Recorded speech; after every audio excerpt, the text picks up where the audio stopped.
of Southgate. In historic Leimert Park in Inglewood.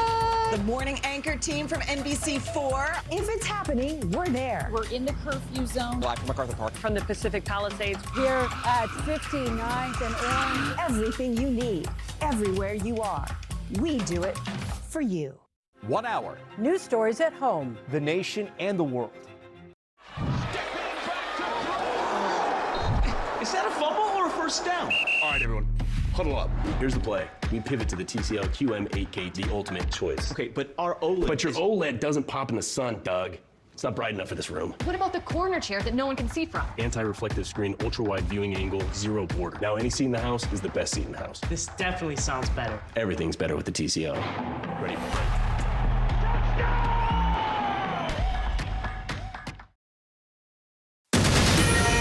This is Today in LA at 7 with breaking news. Breaking news in Boyle Heights right now at 7 a.m. At least one person is dead and more than a dozen people are hurt after firefighters say a semi-truck crashed into several other cars on the 5 freeway this morning, and it prompted a fire, sending plumes of smoke into the air. Let's get right to NBC4's Amber Frias, who's live at the scene in Boyle Heights with what we know now. Amber.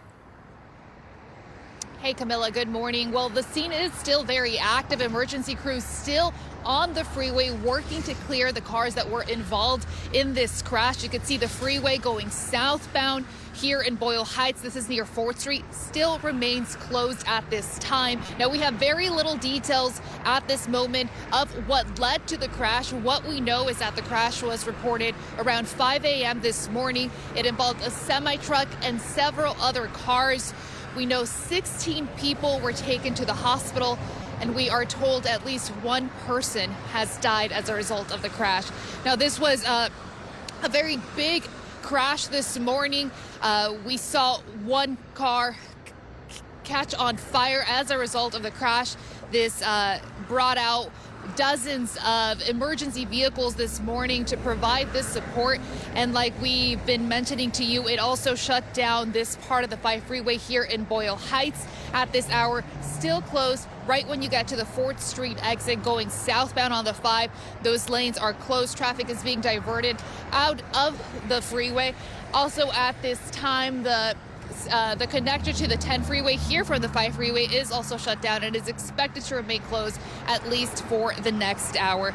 Now, we're working details on what led to this crash, and we'll bring you those updates as soon as they become available. But for now, reporting live from Boyle Heights, Amber Frias, NBC4 News. All right, Amber, thank you so much for that update, and stay with NBC4 for the very latest on this breaking news throughout the morning. And we want to turn now to our forecasts, and let's get the morning started with your first alert forecast with meteorologist Stephanie Olmo. Good morning. On this Sunday, we can expect dry conditions, plenty of sun for the coast. Temperatures warming up to 65 with breezy conditions here for this afternoon. So we start to get in the offshore winds, 67 and sunny for the basin in Inland Orange County. The valleys in IE also looking at plenty of sun. Temperatures warming up into the upper 60s and dealing with the breezy conditions from time to time. 56 for the high desert. For the mountains, temperatures will be at 42.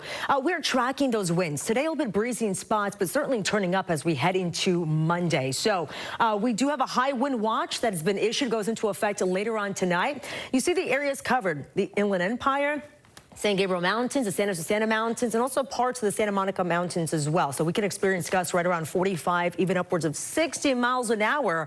We'll break it down for you coming up in your extended forecast. For now, back to you.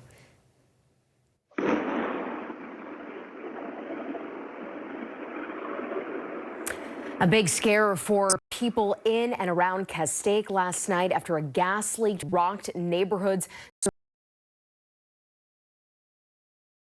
This video captured that loud noise that you just heard just after 4 yesterday afternoon, and it prompted shelter-in-place orders and closures in both directions of the 5 freeway. Witnesses reported the ground shaking, a strong smell of gas and cloudy smoke in the air, prompting concerns of some sort of an explosion.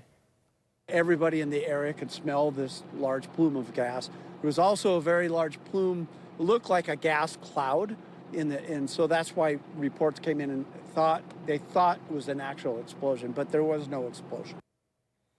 Firefighters say the leak came from a 34-inch transmission line on the hill along Ridge Route Road near North Lake Hills Elementary. Both directions of the 5 freeway in the area reopened just before 9 last night. The shelter-in-place order has also been lifted. The cause of the leak is still under investigation. This is a familiar and perhaps haunting incident for anyone who remembers the events from Aliso Canyon in 2015 and what was the largest gas leak in U.S. history. 100,000 tons of methane and other toxic gases spilled out from an underground line in the Porter Ranch area in the years that followed.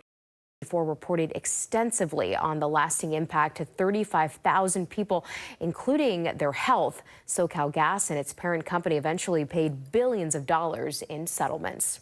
We will be all over the story for you in the days and weeks to come. Make sure you have the NBCLA app for updates sent right to your phone. 2 new details now on a deadly hit-and-run crash that killed a high schooler. The suspected drunk driver is now being charged with murder. 18-year-old Bron Levy was hit and killed in May. Police say Jenia Belt was arrested on Tuesday. She faces several charges, including second-degree murder.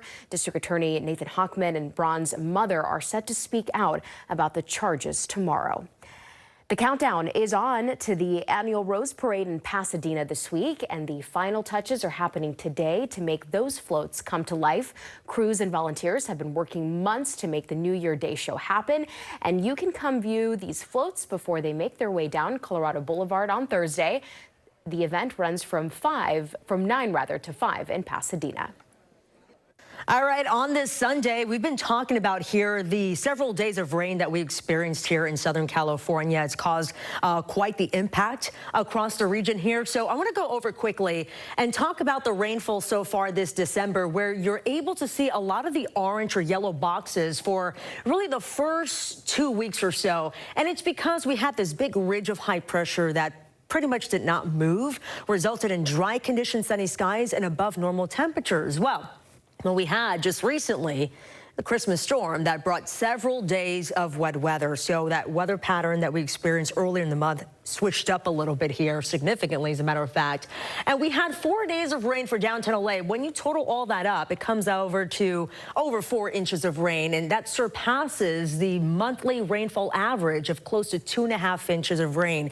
And we're not done yet. As we check out this map right behind me, the Climate Prediction Center, they put out these precipitation outlooks, and this is now 6 to 10 days out, where you're able to see above normal conditions in Southern California for much of the Southwest. Our next weather system. So what do we know so far with this? For Wednesday, New Year's Eve, we have increasing clouds across the region. That's the chance, or that's the day that we'll see a chance for some light showers across the area. The rain becomes more widespread and moderate as we head into New Year's Day, and some of that could actually linger into Friday as well. Stay tuned. We'll talk more about this and also the winds coming up in your First Alert extended forecast. For now, back to you. Still ahead on Today in LA Weekend.